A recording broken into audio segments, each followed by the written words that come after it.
Omzum yükle doldu ama bende vazgeçmek yoktu.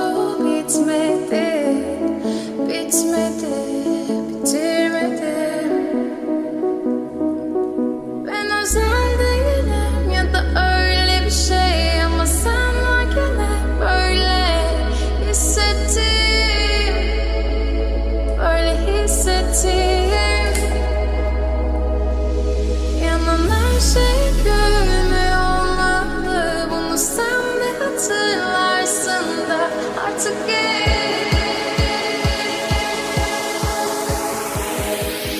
böyle hissettim.